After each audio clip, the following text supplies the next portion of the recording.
পুঁজিপতিৰ বাবে বেলেগ নিয়ম আৰু একাংশ ভূমিহীন খিলঞ্জীয়া অসমীয়াৰ বাবে বেলেগ নিয়ম যি সময়ত অসম চৰকাৰে বিভিন্ন অঞ্চলত উচ্ছেদ অভিযানেৰে অভিলেখ কৰিবলৈ সক্ষম হৈছে তেনে সময়তে কিন্তু কামৰূপ জিলাৰ যি চৌকিঘাটস্থিত ঠাইত একাংশ পুঁজিপতিয়ে চৰকাৰী ভূমি বেদখল কৰি তেওঁলোকে চলাই গৈছে ৰমৰমীয়া বেহা। মোৰ সহযোগী নয়ন দাসক মই দেখুৱাবলৈ অনুৰোধ জনাম।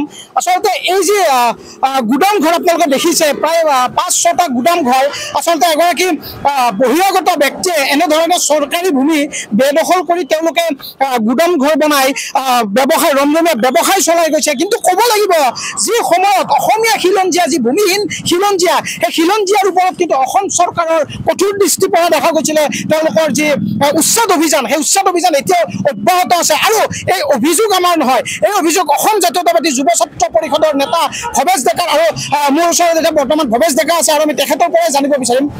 দাদা, বৰ্তমান সময়ত দেখিবলৈ পোৱা গৈছে কামৰূপ জিলাৰ চৌকিঘাট অঞ্চলত একাংশ বহিৰাগত পুঁজিপতিয়ে যি চৰকাৰী ভূমি আছে চৰকাৰী ভূমি বেদখল কৰি তেওঁলোকৰ ব্যৱসায় চলাই গৈছে। কিন্তু ক'ব লাগিব যে বৰ্তমানো অসমত অসমীয়া খিলঞ্জীয়াৰ ওপৰত যি উচ্ছেদ অভিযান সেয়া কিন্তু অব্যাহত আছে। কি ক'ব? চাওক, আমি গম পাইছোঁ যে অবিনাশ লোহিয়া নামৰ মাৰোৱাৰীজনে তেওঁৰ ব্যক্তিগত স্বাৰ্থৰ কাৰণে প্ৰায় ২৭ নম্বৰ ৰাষ্ট্ৰীয় ঘাইপথৰ ওচৰত চৌকিঘাটৰ উৰণি সেতুৰ ওচৰতে তেওঁ মানে প্ৰায় ১,০০০ মাটি দখল কৰিছে, বেদখল কৰিছে। ইয়াৰ আঁৰত আমি জানো যে ইয়াৰ আঁৰত নিশ্চয় কোনোবা আমাৰ এই ভূমিৰ লগত জড়িত থকা কোনো ব্যক্তি নিশ্চয় জড়িত আছে। ইয়াৰ কাৰণ নহ'লে ইয়াৰ বেকত যদি কোনোবা নাথাকে, তেওঁ যদি উচ্ছেদ দিয়া মানুহ নাথাকে কোনো, তেতিয়াহ'লে তেওঁ ইয়াত দখল কৰিব নোৱাৰে। যিটো সময়ত আমাৰ অসমীয়া মানুহে পাহাৰত এটুকুৰা মাটি দখল কৰি ঘৰ বান্ধি তেওঁবিলাকে মানে তাত প্ৰশাসন কৰি আছিল, কিন্তু চৰকাৰে সেইবিলাকৰ পৰা তেওঁবিলাকক উচ্ছেদ কৰি তেওঁবিলাকৰ পৰা আঁতৰাই পঠাইছে। তাৰ বিপৰীতে আকৌ অনাসমীয়াক ইয়াত মানে নেশ্যনেল হাইৱেৰ ওচৰত একঠা মাটি দখল কৰিবলৈ দিছে আৰু এইবিলাক কাণ্ড দেখা পায়ো ইয়াৰ লগত বিভাগীয় কৰ্তৃপক্ষই মনে মনে আছে। আমি ইয়াক স্বীকাৰ জনাইছোঁ আৰু আমি অসম জাতীয়তাবাদী যুৱ ছাত্ৰ পৰিষদে অতি শীঘ্ৰে ইয়াৰ এটা উচিত ব্যৱস্থা কৰাৰ কাৰণে দাবী জনাইছোঁ। উত্তৰ গুৱাহাটী ৰাজচক্ৰৰ অন্তৰ্গত এই চৌকিঘাট অঞ্চলত কেৱল এনেধৰণৰ এটা ঘটনাই নহয়, এনেধৰণৰ বহুতো ঘটনা আছে। বহু পুঁজিপতিয়ে আচলতে বিভিন্ন ধৰণৰ চৰকাৰী ভূমি বেদখল কৰি তেওঁলোকে ব্যৱসায় চলাই যায়। এই বিষয়ে আপোনালোকে কি ক'ব? আমি দেখা পাইছোঁ যে পৰ্যায়ক্ৰমে আমাৰ য'ত মানে উত্তৰ গুৱাহাটী ৰাজচক্ৰ বিষয়ৰ অন্তৰ্গত যিসকল মানে অনাগত মানে কি বহিৰাগত যিবিলাক ব্যৱসায়ী আছে তেওঁবিলাকে বিভিন্ন মানে সময়ত পাহাৰৰ মাটি হওক চৰকাৰী মাটি দখল কৰি তেওঁবিলাক ব্যৱসায় কৰিছে, গঢ়ি তুলিছে। ইয়াৰ আঁৰত আমাৰ জিলা উপায়ুক্ত কাৰ্যালয়ৰ কোনোবা ব্যক্তি থাকিব পাৰে আৰু আপোনাৰ উত্তৰ গুৱাহাটী ৰাজচক্ৰ বিষয়ৰ কোনোবা ব্যক্তি জড়িত থাকিব পাৰে আৰু এই ব্যক্তিবিলাকৰ মানে সহযোগিতাৰ বলতে তেওঁবিলাকে এই মাটিটো দখল কৰি আহিছে। গতিকে আমি এই ব্যক্তিবিলাকক এই মানে দখল কৰিবলৈ দিয়া সুযোগৰ পৰা আমি আঁতৰি থাকিবলৈ আমি সকীয়াই দিছোঁ আৰু অনতি বিলম্বে এই কৈলাশ যি আমাৰ লোহিয়া আছে, গতিকে অবিনাশ লোহিয়া যি আছে, অবিনাশ লোহিয়াক আমি অতি শীঘ্ৰে ইয়াৰ পৰা এই মাটি মুকলি কৰাৰ দাবী জনাইছোঁ। নহ'লে আমি কিন্তু অসম জাতীয়তাবাদী যুৱ ছাত্ৰ পৰিষদে কিন্তু ইয়াৰ ওপৰত বিধি ব্যৱস্থা গ্ৰহণ কৰিম। হয়, ধন্যবাদ। এয়া আছিল অসম জাতীয়তাবাদী যুৱ ছাত্ৰ পৰিষদৰ নেতা ভৱেশ ডেকাৰ মন্তব্য।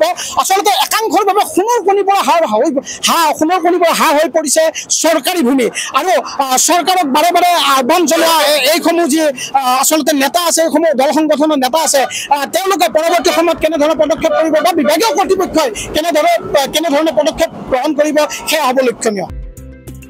কামৰূপ জিলাৰ উত্তৰ গুৱাহাটীৰ ৰাজচক্ৰৰ অন্তৰ্গত চৌকিঘাটত চৰকাৰী ভূমি বেদখল কৰি চলাই গৈছে ৰমৰমীয়া বেহা।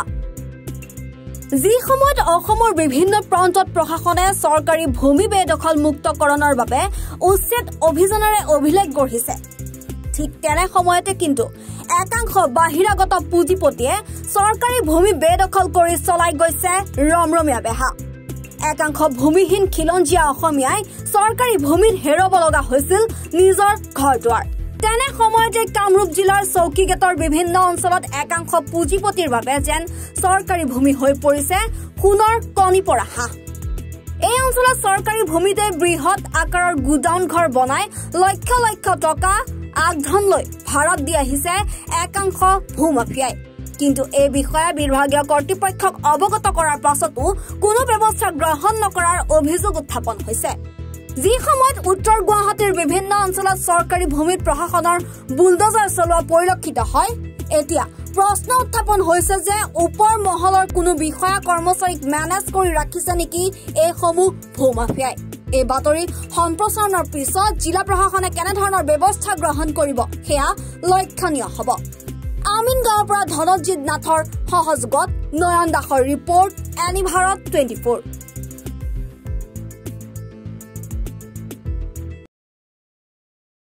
ৰব আপুনি যে এটা অপৰাধ কৰিবলৈ গৈ আছে আপুনি জানেনে এই নাবালিকা গৰাকীক এতিয়াই বিয়াত বহোৱাটো যে এটা অপৰাধ আপুনি জানেনে অপৰাধ কেনেকৈ মোৰ ছোৱালী মোৰ কথা তুমি যিয়েই নোকোৱা ভূঞা 18 বছৰৰ তলৰ যিকোনো কন্যা সন্তানৰ বিয়া দিলেই আইনগতভাৱে এক দণ্ডনীয় অপৰাধ বিয়া দিয়াজন যিমান দায়ী বিয়া পতাজনো সমানে দায়ী এতিয়া তাই পঢ়া শুনা কৰাৰ বয়স খেলা ধূলা কৰাৰ বয়স তাই খেলিবলৈ দিয়ক পঢ়িবলৈ দিয়ক আৰু চাব এদিন আপুনি তাইক লৈ গৌৰৱ অনুভৱ কৰিব পাৰিব এতিয়াই তাইক সংসাৰৰ বুজা দি তাইৰ ভৱিষ্যত জীৱনটো অন্ধকাৰ কৰাৰ অধিকাৰ তোমাৰ জানো আছে মোৰ ভুল হৈ গ'ল মাজনী মোক ক্ষমা কৰিবা শিক্ষা ল'ৰা ছোৱালী উভয়ৰে প্ৰাপ্য আৰু অধিকাৰ আপোনাৰ কন্যা সন্তানক তাইৰ এই প্ৰাপ্যৰ পৰা বঞ্চিত নকৰাব বাল্য বিবাহ ভাৰতীয় আইনৰ দ্বাৰা বিহিত এক দণ্ডনীয় অপৰাধ এনে অপৰাধ কৰি আপোনাৰ কন্যা সন্তানৰ ভৱিষ্যত অন্ধকাৰৰ মাজলৈ ঠেলি নিদিব